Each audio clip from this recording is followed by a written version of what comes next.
Okay, so this video is going to be about L'Hopital's rule from chapter 8.7.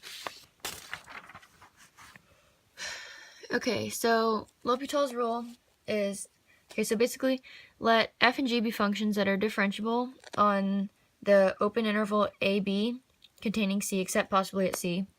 And you can also assume that g prime of x is 0 for all x within the open interval of AB except possibly at c itself. So if the limit of f of x over g of x as x approaches c produces the indeterminate form of 0 over 0, then you can assume that the limit as x approaches c of f of x over g of x is equal to the limit as x approaches c of f prime of x over g prime of x, provided that the limit on the right either exists or is infinite. And the result can also apply to other indeterminate forms like infinity over infinity or negative infinity over infinity or any other indeterminate form.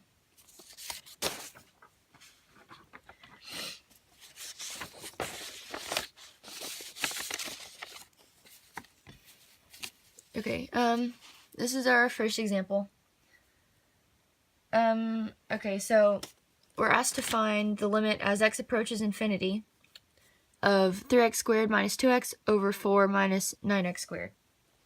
So, you always want to start by trying to plug in this value into the equation, into the function first of all.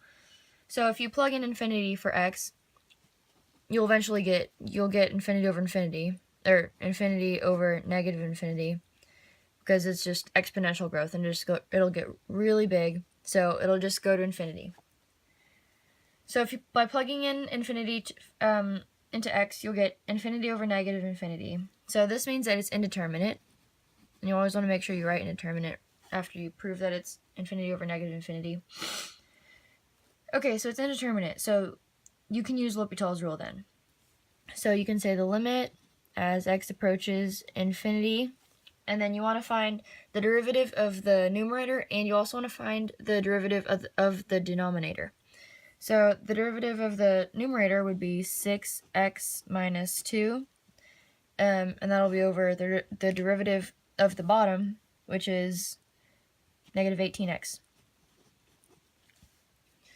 So again, then you're going to want to try to plug infinity in for x.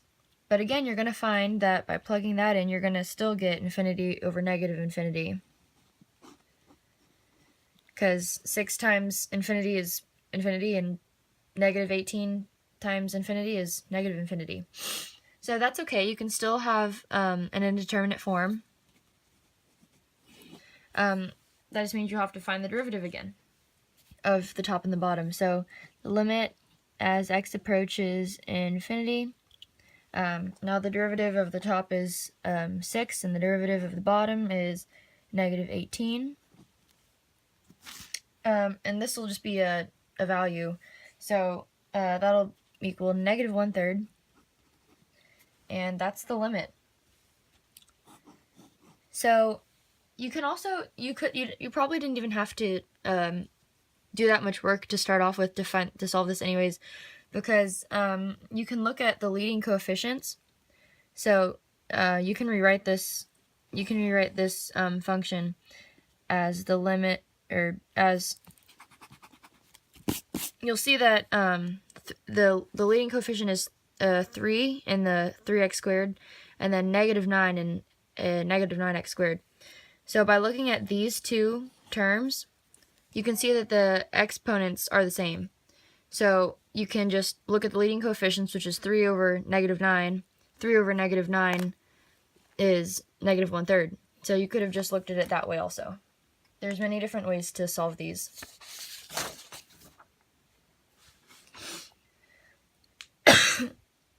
Okay. Okay, for this one we're asked to find the limit as x approaches 0 of 2 times sine x minus sine of 2x all over x minus sine x. So you're going to want to, again, try to plug 0 in for x. But by doing this, you're just going to find out that it's 0 over 0. And that's an indeterminate form. So you can use L'Hopital's rule. So you can say the limit as x approaches 0. So the derivative of the top is 2 cosine x minus 2 cosine 2x, and then all over the derivative of the bottom, which is 1 minus cosine x. Okay, so again, so now you can try to plug in 0 for x. So this is gonna leave you, so 2 minus 2 over 1 minus, well, that's just 1, so it'll be again 0 over 0, which is indeterminate again. But that's okay, you can still keep going with this. So the limit as x approaches 0, the derivative of the top over the derivative of the bottom, so that's negative 2 sine x plus 4 sine 2x, using chain rule right here. 2 times 2 is 4. That's all over sine of x. And okay, so let's try to plug in 0 now.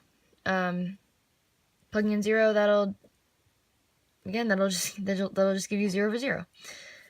So it's indeterminate again. So you don't want to ever stop trying to solve for these, because you'll eventually get it somehow. You'll eventually get it. So then the limit as x approaches 0, negative 2 cosine x plus chain rule again, so 8 cosine 2x all over cosine x. And this is equal to, this will be negative 2 and plus 8 all over cosine of 0 is 1. So now we finally have an answer. So negative 2 plus 8 over 1, that is equal to 6. So then 6 would be your final answer. So that's the end of this video. Thanks for watching.